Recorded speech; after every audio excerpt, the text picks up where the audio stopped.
Bueno, nos disponemos a comenzar el trabajo de la mañana con un pequeño aquietamiento.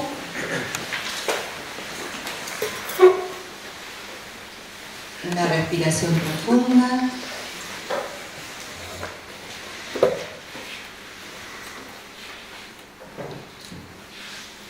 La mente tiene que ser despojada de todo antes que pueda servir de cáliz para recibir las puras aguas de la vida eterna. Esta es la condición a la que debe llegar el neófito si quiere experimentar los goces del descubrimiento espiritual en la gran hora de la meditación.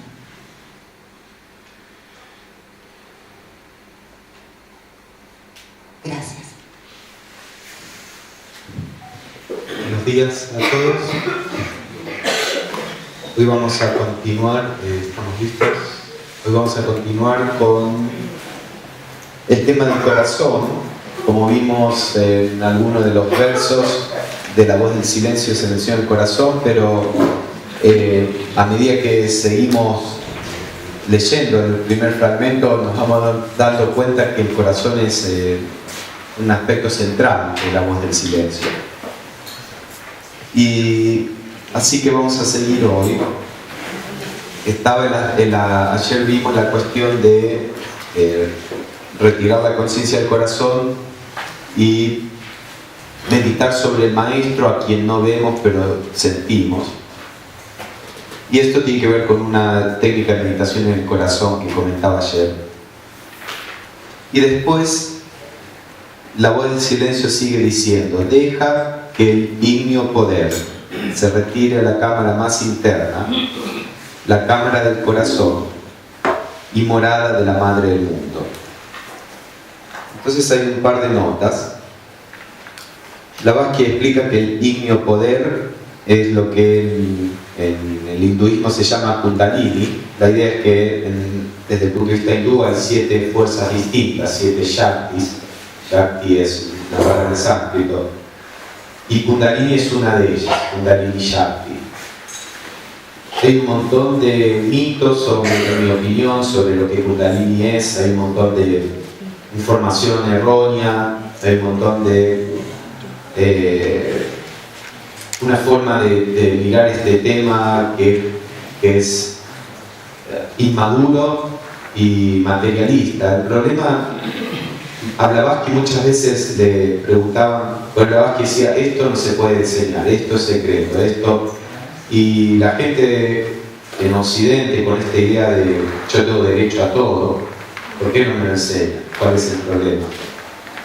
Y ella dice que hay poderes, hay capacidades que hasta que la persona no haya hecho este trabajo que decíamos de desarrollar sabiduría, el trabajo de purificación, de control de nuestra mente, que estos poderes son algo que pueden ser muy peligrosos, pueden ser mal usados, como todo poder en la vida, el poder político, el poder económico, cualquier poder. Fijémonos qué hacemos con los poderes que tenemos. Somos inteligentes, supongamos. Es un poder. ¿Qué hacemos con ese poder?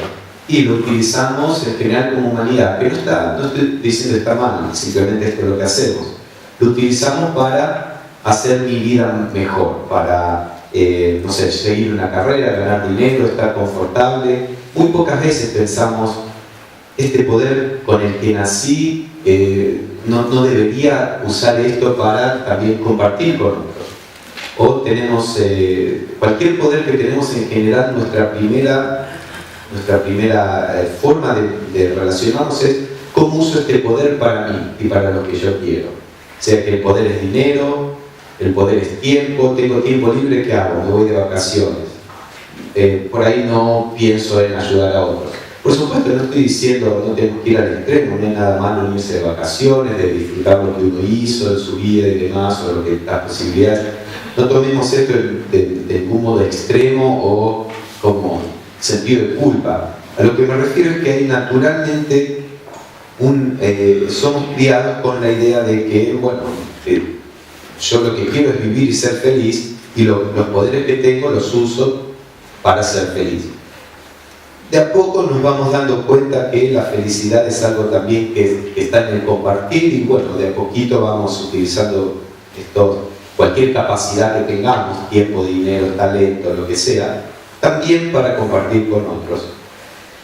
Pero lo mismo pasa con otros tipos de poderes. La tendencia natural es usar esos poderes en el beneficio propio. El problema es que, digamos, kármicamente hablando, cuando usamos poderes que están disponibles a toda la humanidad,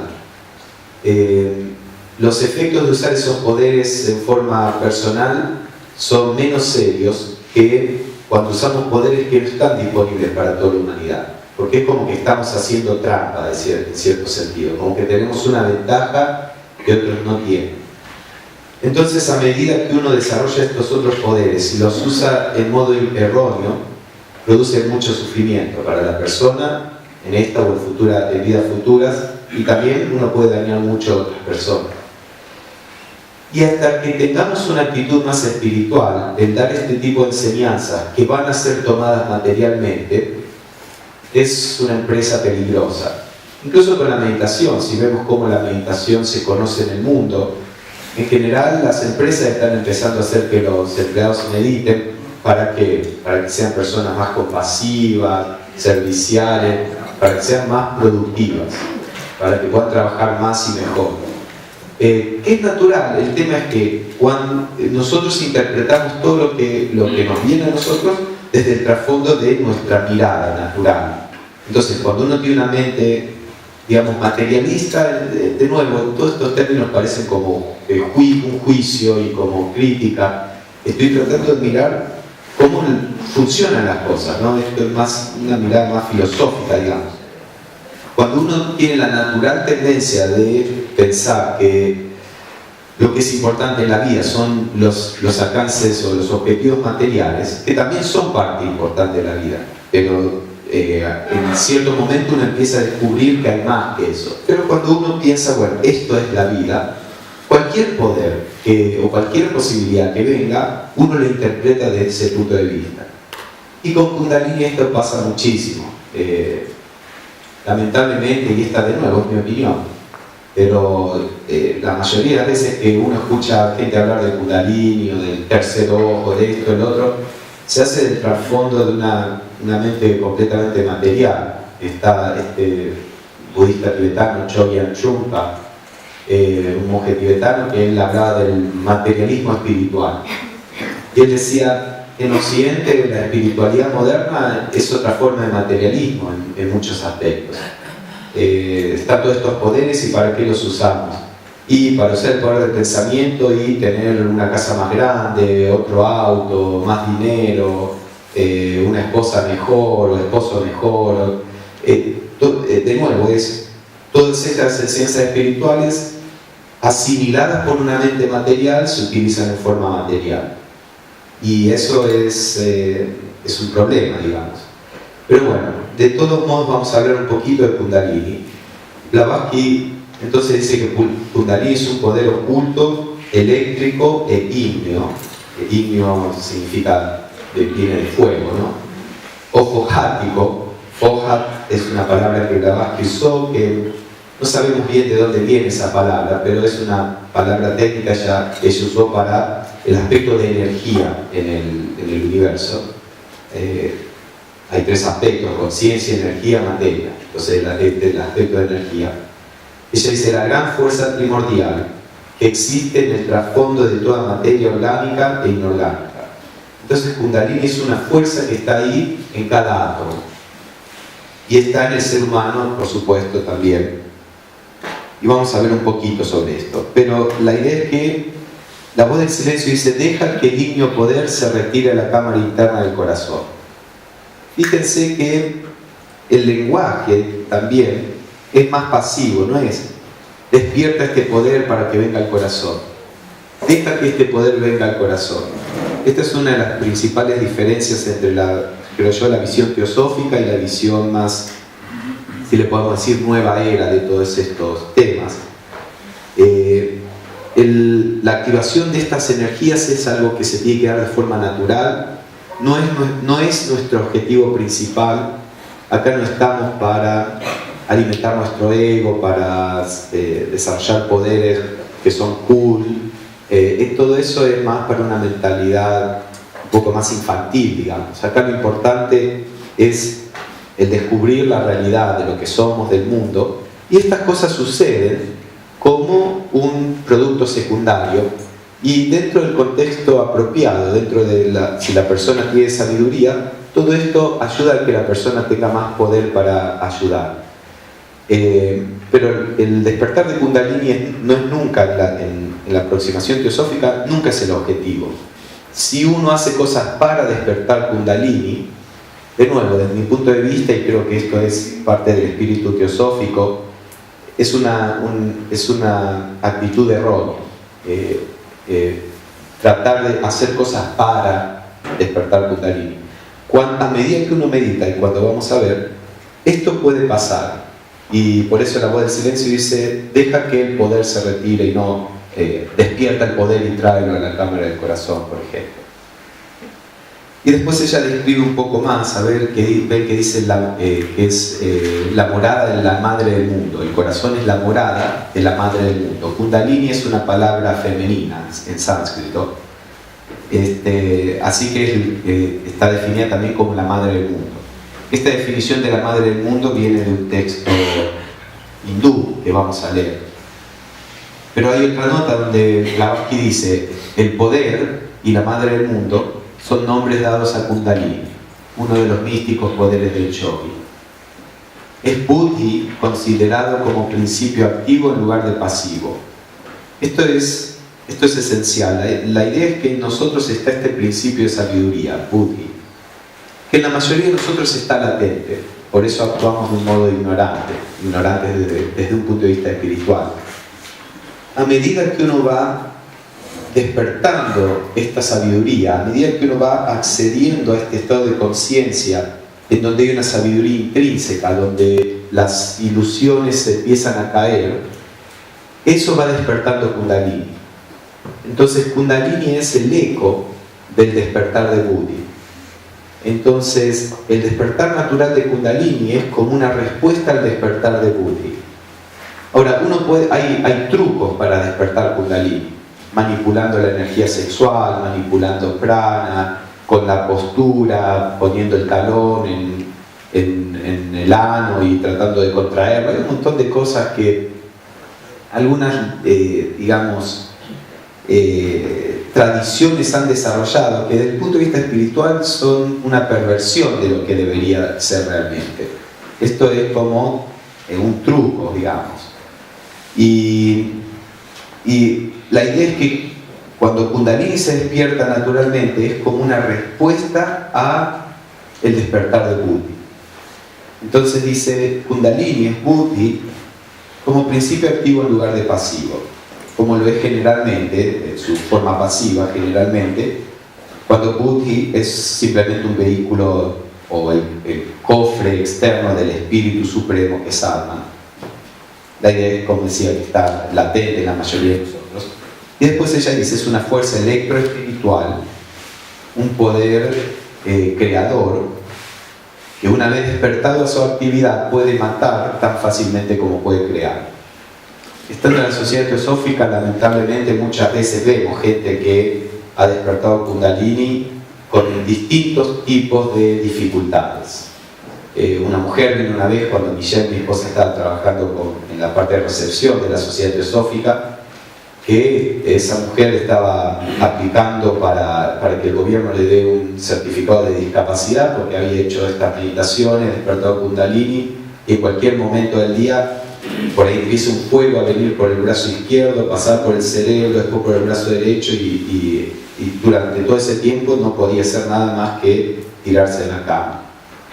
Otra persona, por accidentes, él no estaba meditando, pero era parte de un experimento militar donde iban abajo del agua y respiraban distintos gases, y eso, como la respiración está conectada con el prana, y es la base de lo que se llama pranayama en India, activó, también manipulando el prana uno puede activar Kundalini, activó una cosa así y le produjo problemas psíquicos, entidades que lo obsesionaban, bueno. Y puedo contar muchísimos ejemplos. Por suerte no es tan fácil despertar Kundalini, la mayoría de las personas no tiene la disciplina necesaria, el poder necesario, y hacen estas meditaciones y afortunadamente para ellos no sucede nada, ni bueno ni malo. Pero si una persona es seria, consistente y demás, todas esas técnicas que se enseñan a veces en yoga a personas de la ciudad, uno pierde de vista el contexto, porque en la India se enseñaba a personas que se retiraban del mundo, eran vegetarianas, no tomaban, vivían sin estímulos externos, en la jungla, en una cueva, en el desierto, con un gurú que era clarividente, que les decía cómo mover Kundalini, podía ver, le decía no la traigas a este chakra, traerle a este otro, estás haciendo esto mal, visualiza este color, estás cantando el mantra de forma incorrecta, todo esto es una ciencia. Y después una persona va a India, lee 2 Upanishads, viene a Occidente, es un gurú, le enseña a los otros, cosas que él o ella no tiene idea, y hay muchos problemas que se producen en él. Y hay organizaciones que trabajan con esto, como, qué sé yo, acá en Sudamérica es muy famoso el gnóstico de Samael, por ejemplo, y es muy común tener personas con estos problemas, ¿sí? En general yo no doy nombres, pero hay cosas que son serias. Es como un doctor que hay alguien que está diciéndole a la gente tomen este veneno que es muy rico. En algún punto tenemos la responsabilidad de decir, tened cuidado, mira, este es un punto de vista, no estoy diciendo que yo tengo la verdad, que me tenés que creer, pero vos sos responsable de tu vida, presta atención a esto. La experiencia muestra esto, presta atención, no vayas ciego, porque la gente tiene la tendencia de creerle, porque yo estoy sentado acá enfrente, debo saber algo, y les digo que hagan algo y ustedes lo hacen. Por suerte en la sociedad teosófica eso no pasa tanto, pero la gente en general, bueno, si uno escribe un libro, debe saber lo que está diciendo. Se puede escribir un libro muy fácil sin saber lo que uno está diciendo. Entonces por ahí creo que como organización, sin ser agresivos, sin tornarnos dogmáticos o insoportables, digamos, pero uno tiene que alertar a la gente, tener cuidado. Fíjate bien qué estás haciendo, no juegues con esto desde la ignorancia. Sé serio, empezá a leer las fuentes de donde todo esto viene. Si te gusta este camino, empezá a leer las fuentes, los Upanishads y toda la literatura hindú que trata de esto. Bueno, entonces como el tema de Kundalini hoy está muy difundido y muy de moda, quería hacer esa aclaración. Entonces Blavatsky se puede matar tan fácilmente como puede crear. Y yo creo que es verdad eso, he visto ejemplos de los dos. Con respecto a esto de la activación de Buddhi, puedo traer una cita de las cartas de los maestros, uno de los maestros de Blavatsky, que dice, la energía suprema reside en Buddhi, latente cuando está unida solo a Atman, al principio superior, al ser universal, activa e irresistible cuando está galvanizada por la esencia de manas, de la conciencia mental pura, cuando ninguna de las impurezas de la mente se mezcla con la esencia pura de Buddhi para agobiarla con la naturaleza finita que tiene la mente inferior. Entonces básicamente la idea es que Buddhi es una energía suprema que está latente en la mayoría de las personas, cuando el aspecto más espiritual y puro de la mente, esa atención silenciosa de la que hemos venido hablando, empieza a activarse. Cuando empezamos a ser posibles de morar en este estado, eso empieza a activar Buddhi. Blavatsky dice acá en el libro el segundo libro que escribí, hay varias citas donde Blavatsky dice, cuando la mente se torna hacia adentro, en el acto de autoobservación, cuando se hace desde el punto de vista de una apercepción espiritual, que es lo que hoy llamaríamos atención silenciosa, la mente y Buddhi se conectan, se unen, y la mente activa Buddhi. Entonces les tiro estas citas un poco para ilustrar lo que dice acá. Entonces, desde el punto de vista teosófico, Kundalini es algo que se va despertando como una respuesta natural al desarrollo de la sabiduría. Busca primero el reino de Dios y lo demás se dará por añadidura. En la teosofía, sabiduría divina, en la sociedad teosófica, el espíritu de la sociedad teosófica, por supuesto hay libertad dentro de la institución, pero diría que hay un espíritu teosófico que es la búsqueda de la sabiduría. De la sabiduría sale la compasión, sale la devoción. Hay otros caminos que son más devocionales y ellos van a decir de la devoción sale la sabiduría, la compasión, que también es cierto, todo esto son aspectos de un estado de conciencia único, pero por ahí el camino que plantea la sociedad teosófica, el más prominente, porque hay muchos caminos dentro de la sociedad, es un poco el de activar la sabiduría y después todo esto pasa como resultado de... Por supuesto el problema es a veces confundir sabiduría con conocimiento y creer que la adquisición de conocimiento es el desarrollo de la sabiduría. Como decíamos en otras charlas y no solo en la sesión de la mañana, el conocimiento es el mapa, la sabiduría es lo que pasa cuando uno trata de vivir de acuerdo con ese conocimiento. Entonces dice, pero el próximo verso, que ya lo leímos en otro contexto, pero lo quería poner para que vean el contexto en que este verso se produjo, decía, antes que el místico poder, y ella pone una nota al pie, Kundalini, el poder serpentino o fuego místico. Antes que el místico poder pueda hacer de ti un dios, Olanu, debes haber adquirido la facultad de destruir tu forma lunar a voluntad. Este todavía no lo habíamos leído, hay otro parecido que después les voy a mostrar. La forma, Kundalini es llamado el poder serpentino o anular, por razón de su modo de actuar o avanzar en espiral en el cuerpo del asceta que desarrolla tal poder. Parece que fuerzas fundamentales de la naturaleza tienden a actuar en espiral. Incluso las partículas subatómicas, si allá en Estados Unidos está el Fermilab, por ejemplo, donde está el acelerador de partículas, y tienen en las paredes así fotos de lo que detectan en los experimentos, y las partículas subatómicas viajan en espiral. Hay una cuestión electromagnética de los campos magnéticos y eléctricos están orientados en forma perpendicular y eso hace que las partículas se muevan en forma de espiral.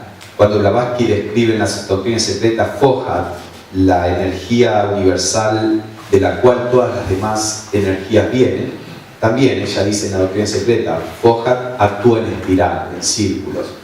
Y lo mismo con Kundalini, Kundalini va en círculos. Entonces por ahí se le llama el poder serpentino o anular.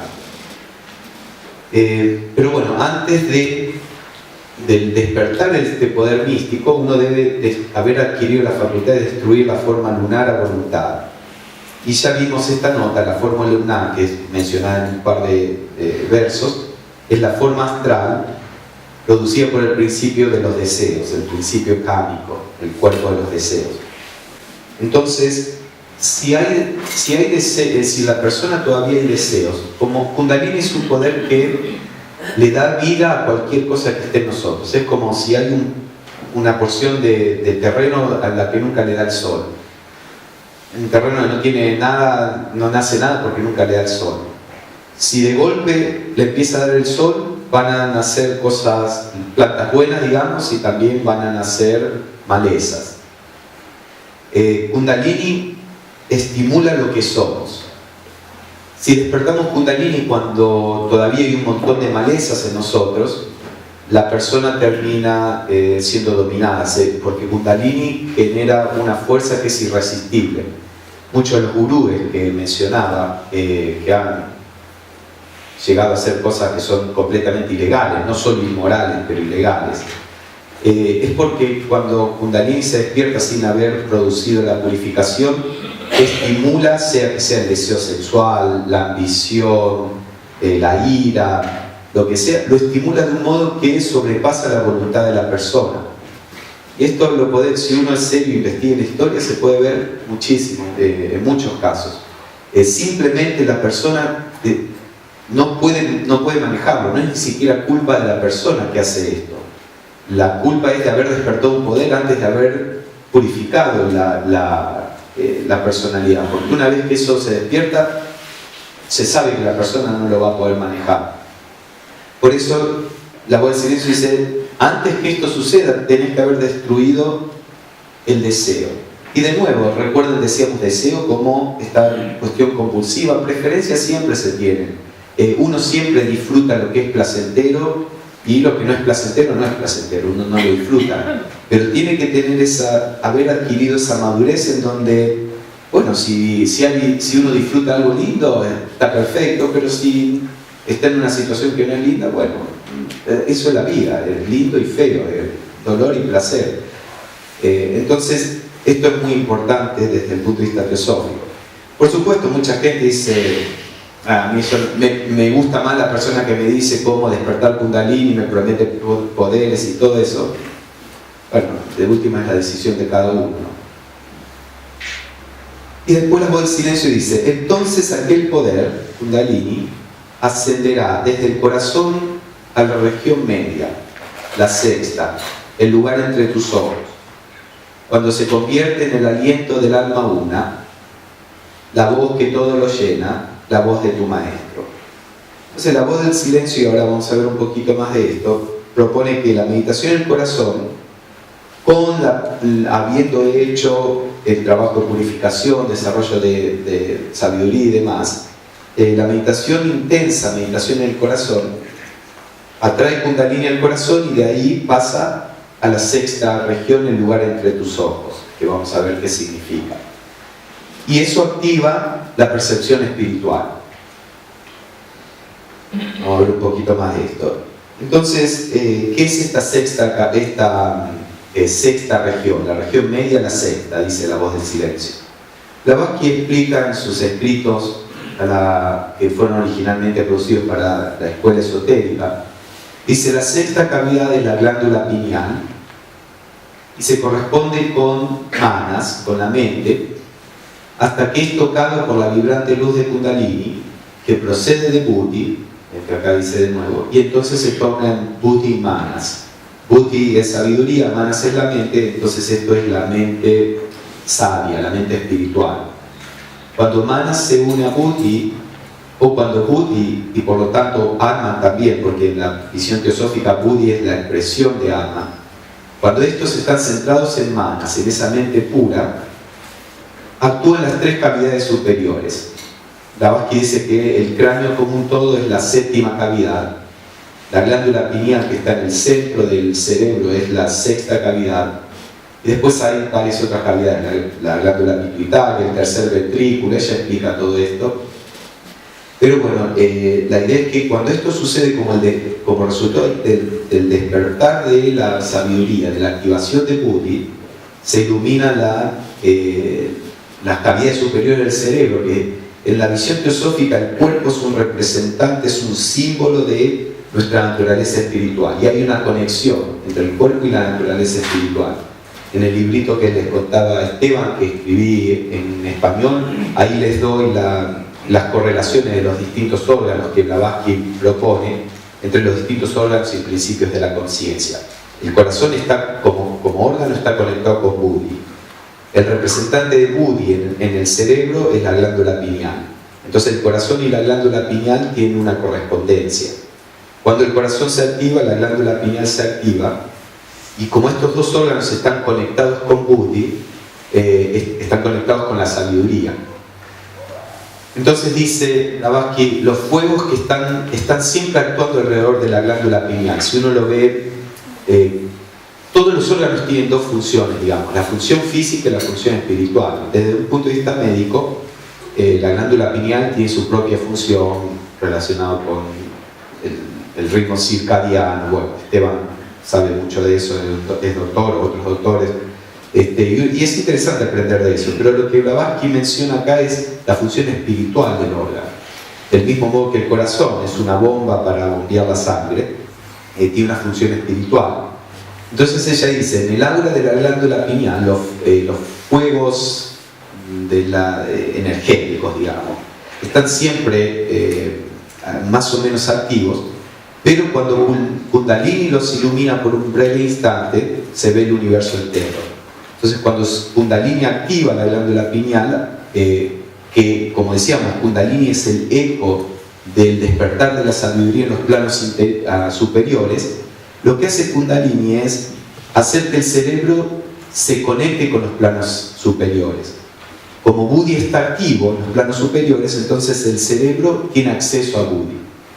Ahora, ¿qué pasa? Cuando despertamos Kundalini, pero Buddhi está durmiendo, no hemos activado el principio de sabiduría, Kundalini no va a producir sabiduría, no va a producir espiritualidad, puede producir poderes psíquicos. En general, la gente se cree que es bueno tener poderes psíquicos, pero en realidad tener poderes psíquicos es algo que es un sacrificio, digamos. Lo vemos en la vida, en esta vida cotidiana, en esta cultura, tenemos muchísimo estrés. ¿Por qué? Porque tenemos mucha estimulación. En el pasado la vida era más calma, menos estimulación. El cerebro tiene dificultades de absorber tanta estimulación. Estamos constantemente estimulados y de ahí se produce un montón de males psicológicos y físicos. Cuando abrimos nuestra percepción, que tiene que venir a través del cerebro si lo percibimos cuando estamos despiertos, digamos, abrimos la percepción a otro plano, a otro universo de estímulos, la mayoría de las personas tienen problemas psíquicos. Si ustedes conocen gente que con una clarividencia bien desarrollada, muchas veces son personas con problemas de desequilibrio. En la vida espiritual lo que tratamos es de adquirir un equilibrio, un centramiento, la posibilidad de relacionarnos con el mundo desde un punto de calma. El desarrollar poderes psíquicos es un desafío a esa calma. Entonces las personas espirituales, cuando se van abriendo los poderes psíquicos, tienen que luchar mucho más que antes para mantener la calma.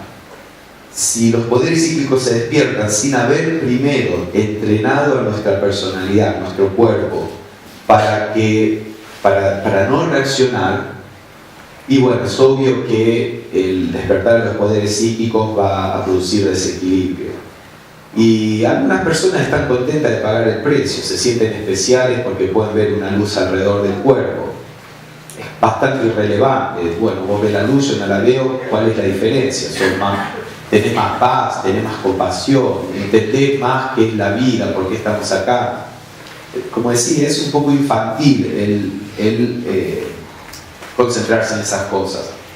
Pero bueno, la idea es que si tratamos de despertar Kundalini por todos estos otros medios y Buddhi está dormido, a lo mucho, puede producir problemas físicos. Si somos sanos, más o menos, supongamos que tenemos suerte, es como todo. Hay personas que fuman toda la vida y se mueren y nunca le dan cáncer. Y otras personas ni siquiera fuman, son fumadores pasivos y le da cáncer. Entonces, los cuerpos son distintos y uno no puede decir a todo el mundo le pasa esto. Pero sabemos que, qué sé yo, el 80% de las personas que fuman va a tener problemas de salud.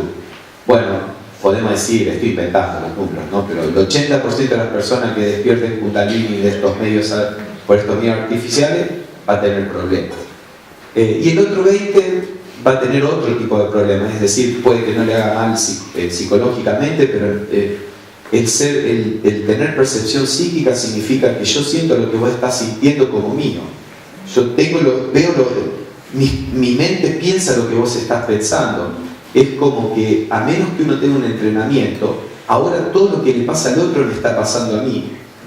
Primero, antes de que eso pase en nosotros, uno tiene que tener la habilidad de retirarse de este estado de atención silenciosa, donde tanto mis pensamientos como los del otro son percibidos como externos.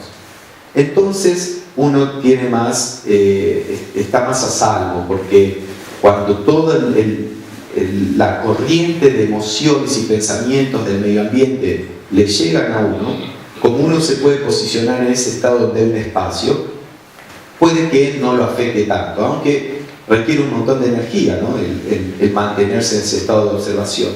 Pero si uno no sabe cómo hacer eso, y bueno, después el ambiente lo invade y la persona está deprimida cuando hay un ambiente de depresión, está excitada cuando hay un ambiente de excitación, vas a ser una víctima del medio ambiente. Entonces, todas estas cosas son problemas cuando la espiritualidad se toma del modo, la parte más oculta de la espiritualidad se toma del modo erróneo. En la sociedad teosófica, en mi experiencia y lo que uno ve en general, es muy raro que uno vea estas cosas pasando en la sociedad teosófica, en el miembro de la sociedad teosófica. En otras organizaciones es súper común que trabajan de este modo con estas cosas. Entonces, si uno trabaja, yo he visto que el método que propone la teosofía es seguro. Puede que no sea excitante en el sentido de que a los 3 meses no está desarrollando poderes, pero eso es bueno. Entonces, uno tiene que tener en cuenta todo esto. Pero de todos modos, volviendo a la voz del silencio, está la idea de la meditación en el corazón, centrar la conciencia ahí. Eventualmente eso despierta Kundalini, porque empieza a despertar Buddhi, y el eco es el despertar del Kundalini, y eso se dirige a la glándula pineal, que conecta el corazón con la glándula pineal, que son los aspectos en el cuerpo que están conectados con Buddhi, que es la fuente de sabiduría. En la clave de la teosofía, Blavatsky dice: la glándula pineal es en verdad el asiento mismo de la conciencia más elevada y divina en el hombre. Su mente omnisciente, espiritual y que todo lo abarca. Una vez que se le ha dado cuerda al reloj del hombre interno, una vez que se han activado estos aspectos internos nuestros, lleva la visión espiritual del ego. Recuerden que ego en el sentido superior, en el sentido espiritual de Yoidad. Entonces, cuando los principios internos se activan, se lleva la visión espiritual del alma a los planos de percepción más elevados, donde el horizonte se abre ante él y se torna casi infinito. Entonces, todas las escrituras hindúes que vemos donde se relaciona Kundalini con la iluminación y todo eso, es un poco confundir la sombra con el objeto que produce la sombra. Lo único que hace Kundalini es hacer que el cuerpo esté receptivo a los principios internos. Entonces, cuando la sabiduría interna se activa, Kundalini hace que el cuerpo se torne receptivo. Pero Kundalini de por sí no puede producir sabiduría. La sabiduría se produce por medio de la vida espiritual, la meditación, en la vida diaria, el autoconocimiento, el empezar, toda la maduración de la que vinimos hablando. Kundalini es simplemente la llave que abre la conciencia física a lo que está dentro. Pero si lo que está dentro está dormido, la puerta se abre y lo que viene son las energías del medio ambiente, no la sabiduría interna. Después esa cita también, acá de la región sexta, que Blavatsky dice en la glándula pineal, pero da el lugar entre tus ojos. La glándula pineal está en el centro del cerebro. Y Blavatsky explica, en la doctrina secreta ella explica que, por ejemplo acá, la transferencia de la glándula pineal, que en su momento fue el tercer ojo, a la frente es una licencia exotérica, ella dice. Ella explica que, de acuerdo a lo que ella escribe en la doctrina secreta, la humanidad en una etapa de evolución anterior a la que nosotros conocemos, los restos de esta humanidad están, bueno, esto es bastante complicado, pero están en el fondo del océano, porque la idea es que hay un cambio de continentes cada tanto cuando empieza un nuevo ciclo evolutivo. Pero ella decía que una evolución anterior de la humanidad, la glándula pineal era un ojo físico que estaba en la nuca, que vemos en muchas mitologías, gente con cara adelante y atrás. Y ella dice, era cuando el cráneo todavía no era tan sólido y que actuaba como un ojo que también era psíquico. A medida que el cuerpo evoluciona más cercano a lo que somos nosotros, se empieza a retirar y se convierte a involucionar y se convierte en lo que es la glándula pineal. Ahora, la glándula pineal, después que Blavatsky escribió esto, la medicina descubrió que la glándula pineal tiene pigmentos visuales, que es muy raro, porque la glándula pineal, que está en el centro del cerebro, tiene pigmentos visuales. Y de hecho en algunos animales todavía funciona un poco como un ojo. Está en el cerebro, pero anfibios o peces que tienen piel más transparente todavía tienen una función de ojo.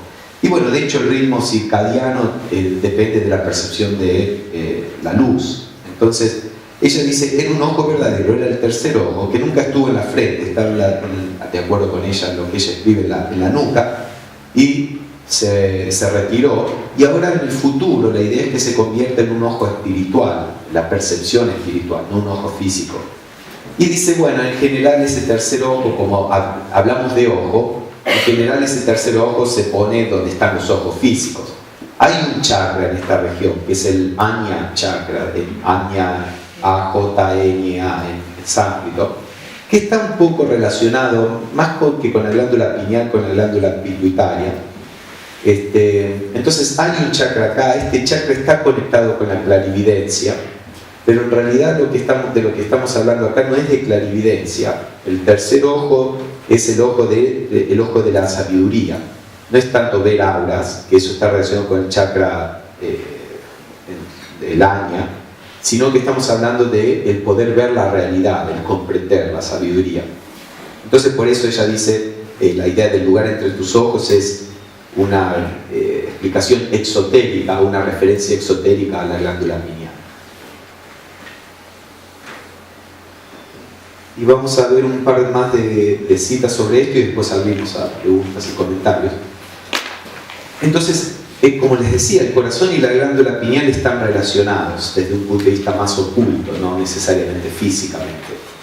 Y ella dice, el aura de la glándula pineal vibra durante la actividad de la conciencia en el cerebro y muestra su acción en 7 colores. Una persona clarividente puede ver que a medida que pensamos, el aura de la glándula pineal está vibrando y mostrando distintos colores.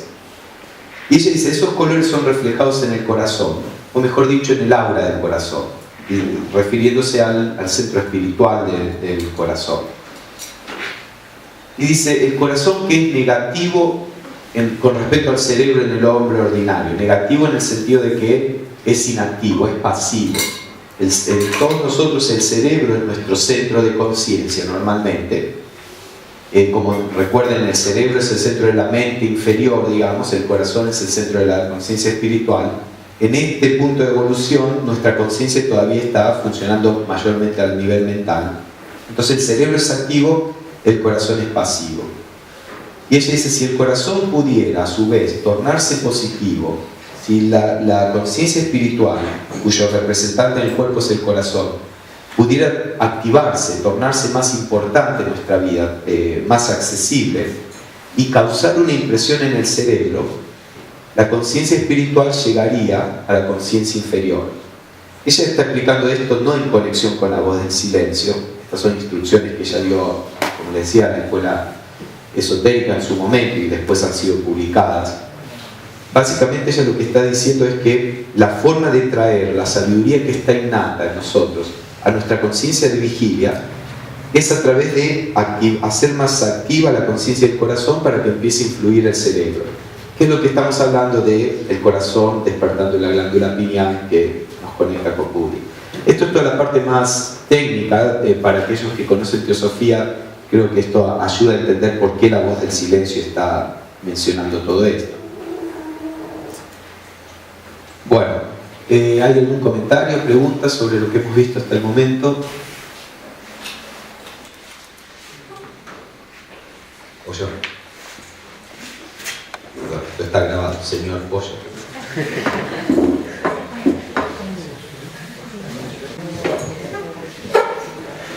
Hablando un poco de lo fenoménico, digamos, la visión que existe hoy, como esto que decís del Kundalini, que está un poco de moda, y bueno, ciertas cuestiones que se tornan demasiadas. También hay como una cuestión que está un poco de moda, digamos, que es lo de la activación de la glándula pineal. Referido a eso, te quería consultar, digamos, cuál es, o sea, una opinión, así como lo que comentabas de la activación del Kundalini o de más cuestiones del Kundalini, respecto a la glándula pineal, ¿qué nos puedes comentar? Blavatsky explica que la glándula pineal es bastante sensible y hay ciertas cosas que la afectan de un modo particular. Ella dice, en la mayoría de la humanidad el aspecto espiritual de la glándula pineal está más o menos dormido. Entonces la vida cotidiana no no tiene una influencia muy negativa en la glándula pineal. Pero si uno está empezando a hacer una actividad de meditación, de autoobservación, etc., que empieza a llevar el prana, la vitalidad a esa región, empieza a, digamos, abrir la función de la glándula pineal espiritual, entonces la glándula pineal empieza a ser mucho más sensible, porque se empieza como una flor, empieza a abrir y a activar. Y hay muchas cosas en la vida cotidiana que la afectan a la glándula pineal y que pueden empezar a causar problemas. Ella dice, una de las cosas más complicadas para la glándula pineal en una persona que está activándola es el alcohol, por ejemplo. Ella dice, el alcohol es muy malo para la glándula pineal. Entonces, si una persona está particularmente trabajando sobre esto, ella dice, esa persona no tendría que tomar alcohol. Es una persona común, digamos, que puede ser muy espiritual, pero que no está trabajando particularmente en activar la glándula pineal, no es necesariamente malo, será tan malo como lo es físicamente en general, o tan bueno, que hay distintas visiones sobre el efecto del alcohol. De nuevo, todo esto hay que tomarlo de un modo científico, no religioso. El tomar alcohol es pecado. No tiene nada que ver con eso.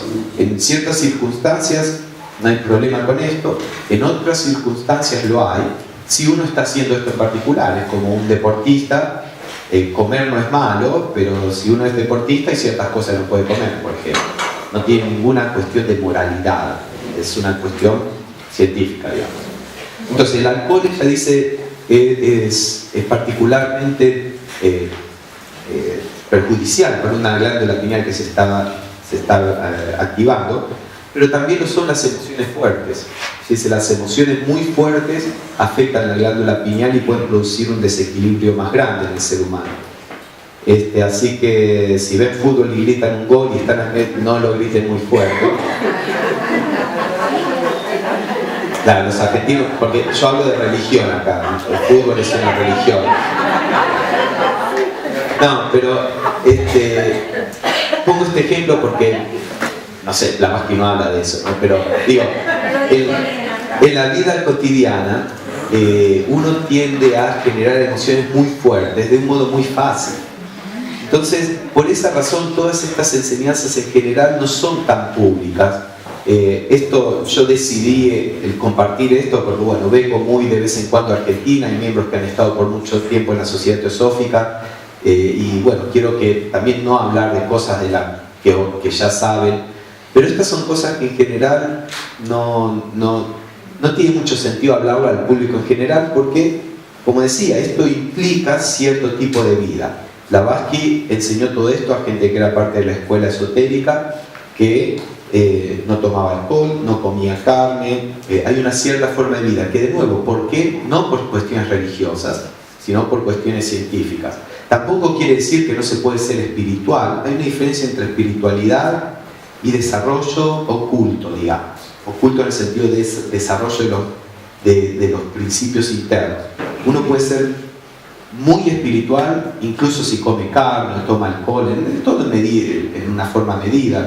El Dalai Lama, muchos monjes budistas comen carne, o hay místicos cristianos que tomaban alcohol. La espiritualidad en general, por supuesto, todo medido,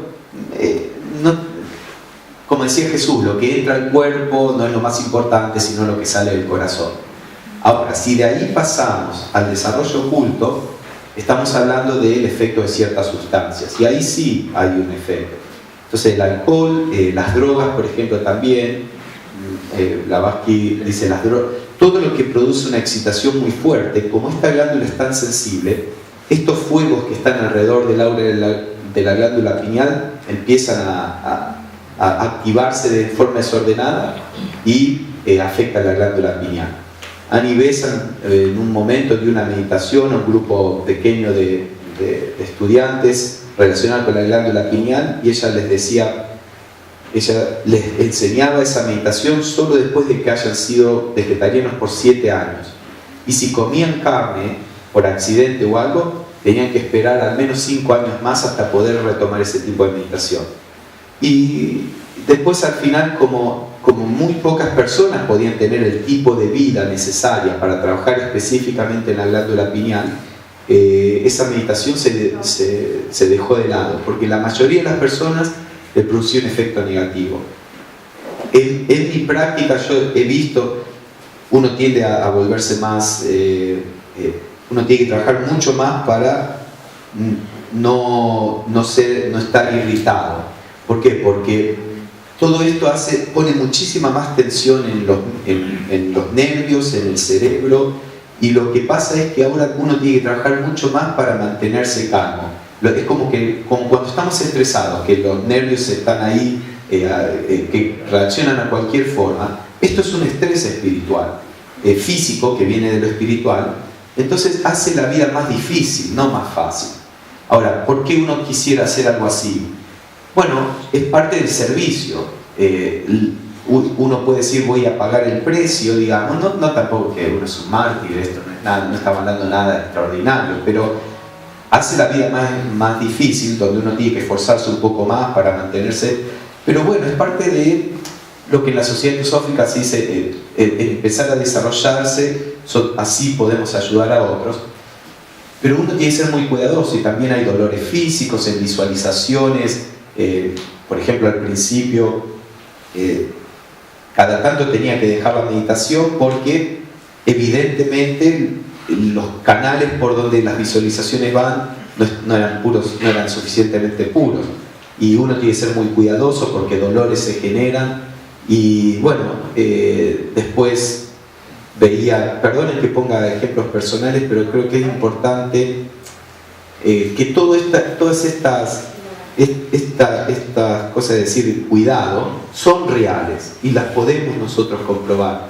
Pero por ejemplo, ese tipo de meditación no las puedo hacer cuando empiezo la meditación, solo la puedo hacer cuando mi mente ya está en el estado más profundo al que puedo llegar. Si las hago antes, empieza a producir problemas físicos. Entonces, todo esto es verdadero, todo esto es serio. Por supuesto, de nuevo, como dije, uno tiene que tener una disciplina más o menos sistemática. Y esto no es nada del otro mundo, cualquiera lo puede hacer. Lo que pasa es que, como dice la voz del silencio, para que sea seguro, uno tiene que tratar de llevar cierta vida.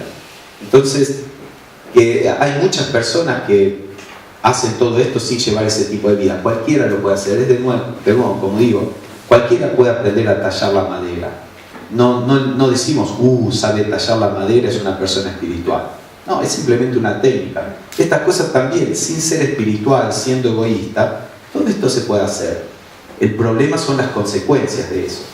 Entonces, dentro de la sociedad somos cuidadosos de estimular a las personas. Pero como vos decís, yo sé que en muchos lugares le dicen, sí, medita sobre la glándula pineal y sin poner ninguna condición. Si la persona no tiene mucha fuerza, no va a pasar nada. Pero si la persona tiene fuerza o consistencia, va a tener resultados probablemente negativos. Estela. Sí, así. ¿Existen casos de cirugía sobre la glándula pineal? ¿Qué pasa en esos casos? La verdad no sé. Sí, la verdad no sé. Yo creo que probablemente hay una diferencia entre una persona en la que el aspecto, la función espiritual de la glándula pineal está empezando a despertarse, y la mayoría de nosotros donde la glándula pineal es simplemente una glándula que tiene una función física.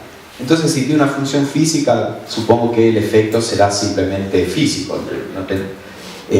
La verdad no tengo ni idea qué pasaría con una... No, pero por ejemplo Annie Besant, que ella tenía cierto nivel de clarividencia y demás, ella hizo todo este tipo de entrenamiento, y cuando empezó a trabajar políticamente para la liberación de India, ella tuvo que frenar todo lo que tuviera que ver con esto, con la glándula pineal y demás, porque la vida política no le permitía la calma necesaria para que el cerebro no se viera afectado por eso. Entonces ella dejó de lado todo uso de clarividencia a partir del momento que ella empezó, Y Annie Besant era una persona que tenía un grado de evolución altísimo, así que imagínense si ella no podía hacer las dos cosas juntas, imagínense nosotros. Si no vivimos una vida que es más o menos acorde con una vida tranquila, lo que tenemos que darnos cuenta es que la vida nos pone adelante. Esto no es algo que, si la vida nos pone en una situación donde todo esto puede ser algo que uno puede empezar a trabajar, perfecto. Si la vida no nos pone en esa circunstancia, esto no es necesario, es mucho más difícil que esto, el trabajar con nuestras emociones, pensamientos, etc. Como les contamos esta mañana, en la Sociedad Teosófica, Leadbeater, que es un miembro de la Sociedad Teosófica, que escribió muchos libros, él no tenía ningún tipo de clarividencia, era una persona como todos nosotros. En un momento, su maestro le da una técnica, él se retira por 40 días en un edificio donde no salía ni a comer, le traían comida. Después de 40 días, era clarividente. Entonces, el despertar la clarividencia es una cosa muy pequeña, es una cosa muy irrelevante, 40 días. El trabajar con nuestras emociones y mente nos puede llevar 40 vidas. Entonces, tenemos un montón de trabajo que hacer en esa dirección, y ese es el trabajo importante. Todo esto son cosas que, bueno, si la vida nos pone esa circunstancia, puede ser parte de nuestro camino en esta encarnación, pero la parte más importante es todo el otro trabajo que tiene que ser nuestro foco. Como digo, por eso dije al principio, estos son como fases superiores de la meditación, y de nuevo, superiores no, que es difícil hablar de todo esto, pero es como más detalles de la vida espiritual que tienen funciones específicas, y que la voz del silencio habla de eso, por eso lo estoy compartiendo. Pero nuestra vida espiritual básicamente es el generar sabiduría, purificación, etcétera, etcétera. ¿Algo más? Sí, antes de... Sí.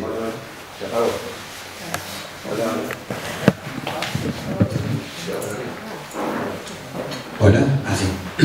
No, un poco vinculado con lo que preguntaba Estela. Nosotros hemos leído que los principios tienen relación con diferentes órganos, ¿no? Como recién un poco se explicaba, de la pineal, el cerebro, el corazón, el hígado con el Kamarupa, ¿no? Eso es lo que Blavatsky cuenta en la Doctrina Secreta. Ahí también está explicado un poco en el libro de las 7 dimensiones del ser.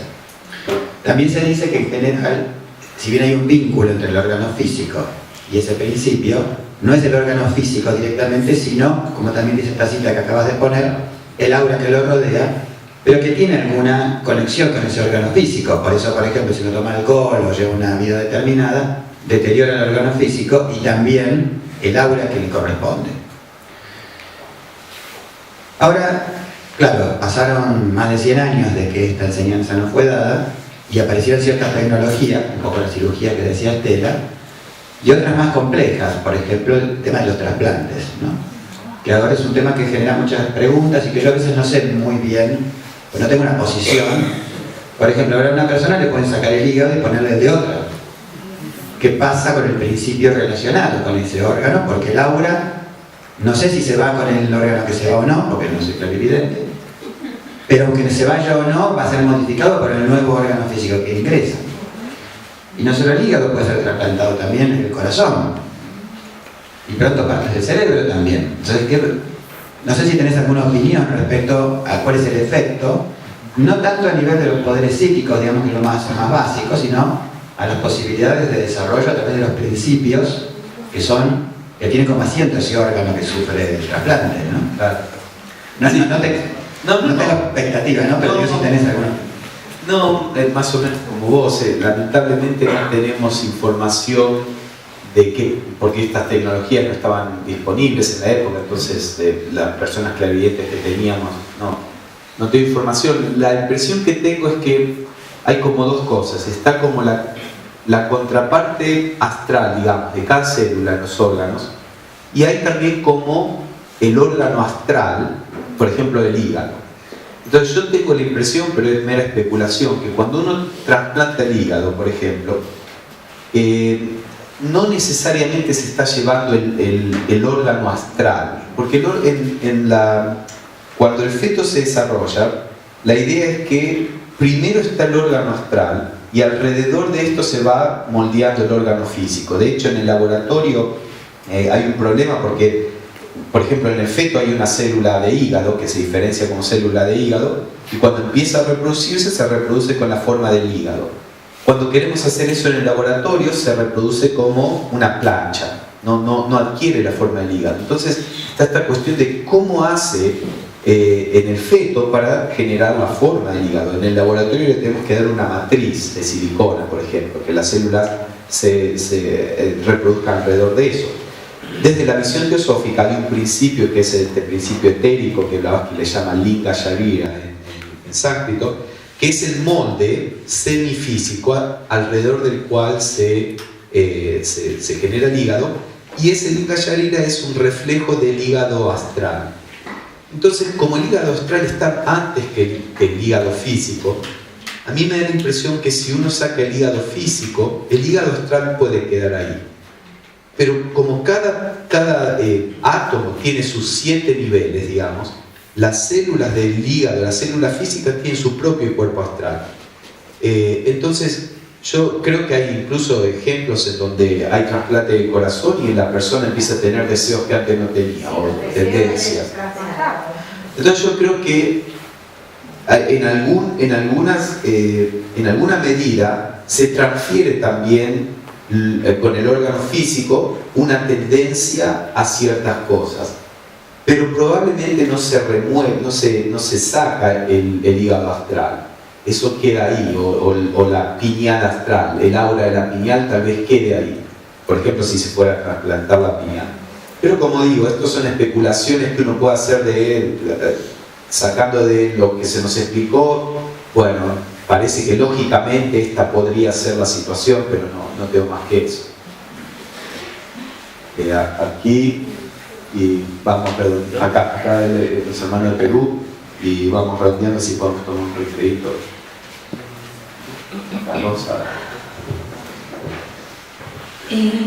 Sabemos que, bueno, lo sabemos por las lecturas teosóficas, que el sexto centro es el centro integrador, y muchas veces meditamos en ese centro, ¿no? Entonces mi pregunta iba, cuando meditas en el sexto centro, ¿estás tocando algún efecto de la glándula pineal o el epífisis? O simplemente, ¿qué produce? Porque ahora estamos tratando de ver que busquemos, y lo hemos hecho muchas veces también en el corazón, pero ¿qué efectos te produce el meditar en el sexto centro?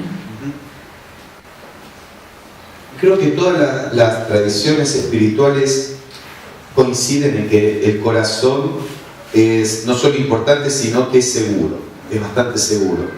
Si uno lo hace con la intención correcta y apropiada, no hay problema de meditar en el corazón. Y creo que por eso en las enseñanzas públicas de todas las religiones hay meditaciones en el corazón. Cuando uno empieza a prestar atención a cualquier parte del cuerpo, como el prana sigue la mente, uno empieza a llevar prana a esa parte. Ahora, hay una traída del prana general, digamos, cuando uno presta atención, no sé, a la sexta región, si te referís al Aña chakra o te estás refiriendo a la glándula pineal. Si es el chakra, bueno, si uno se concentra acá, prana empieza a ir ahí y el chakra se empieza a activar, y a medida que se activa uno empieza a ser más sensible a los pensamientos de otras personas, emociones, y bueno, tiene que tener la capacidad de alcanzar ese estado donde uno no es movido por eso. Pero la concentración de por sí sola, menos que sea muy fuerte, creo que trae un poco de prana al chakra, pero no tanto. Cuando entramos a trabajar de un modo oculto, se le suma visualización de colores, se le suma mantras, se le suma tonos musicales. Todo eso es una forma más científica de activar ciertas regiones de un modo mucho más directo. Entonces, una concentración general en la región creo que activa un poco el chakra, En el momento en que empezamos a hacer visualizaciones y usar mantras, sonidos, ritmos, ahí empezamos a trabajar con mucha más energía. Yo creo que, bueno, es una cuestión de experimentación, pero al público en general no le recomendaría ni siquiera concentrarse en la región sexta, aunque probablemente no es un problema, pero el corazón, parece que todas las tradiciones coinciden en que el corazón es más seguro. Entonces por ahí, bueno, puede ser más seguro, pero de nuevo, todas estas cosas es muy difícil de decir algo que se aplica, ¿viste?, de un modo general. Por supuesto, en la tradición teosófica no hay un trabajo de concentrarse en ninguno de los chakras abajo del corazón. Hay muchas tradiciones, que es el chakra del Tantien, por ejemplo, que es a la altura del ombligo, tiene que ver mucho con la vitalidad y con las emociones. Era el chakra, de acuerdo a las enseñanzas teosóficas, era el chakra principal en la cuarta raza raíz. En la quinta raza eso no es necesariamente tan aconsejable. Blavatsky habla de ese centro también, es uno de los centros principales. Por supuesto, concentrarse en el Muladhara o Leadbeater, de hecho, el segundo chakra que tiene que ver con los órganos sexuales, él lo reemplaza por el chakra del vaso.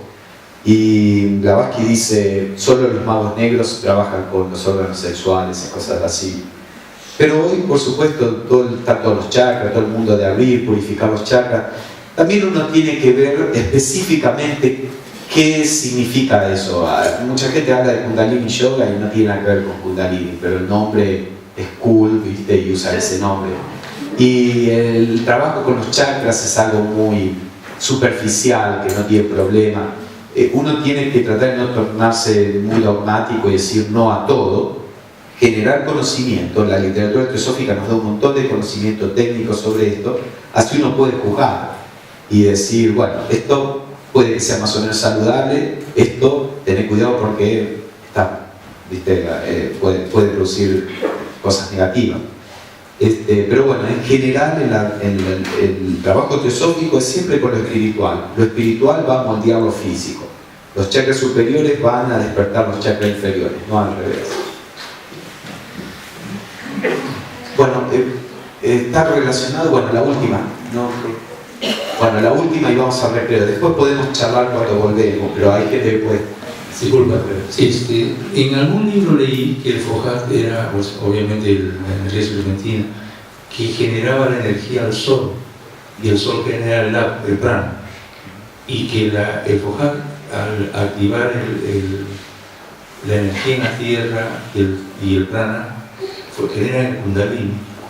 ¿Es así?